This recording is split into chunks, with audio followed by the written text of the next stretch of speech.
Друзья, приветствую на канале. Небольшое видео такое, смотрите. Человек принес клевал, уже кто-то перебирал. Не знаю кто. Говорит, так, посмотрим геометрию. Просто мне стало, даже решил я выложить это видео все-таки. Сторона зажигания тут на глаз кривой он.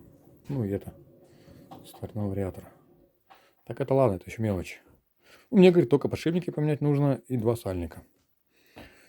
А тут смотрим шатун. Одна головка. Можно и менять, можно оставить, я думаю. Второй. Тоже не лучше. Все видно, да? Будем менять, значит, вот это все. Оставим шатуна, как человек попросил. Шутка, конечно. Так, ну что, вал разобран. Посмотрим вниз. Низ тут тоже вот такой вот. В идеальном состоянии. И вот этот.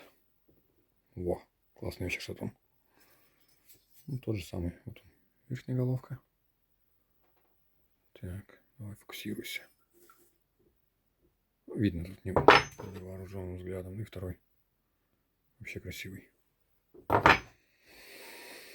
Весь вал по кускам раскидан здесь по столу.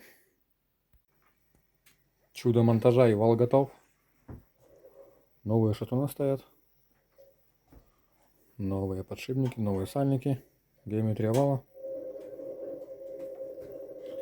Сторона зажигания 1,5 сотки. Сторона вариатора 2 с копейками. Тут нет, сист такой идет. Поверхность такая. Отличный вал.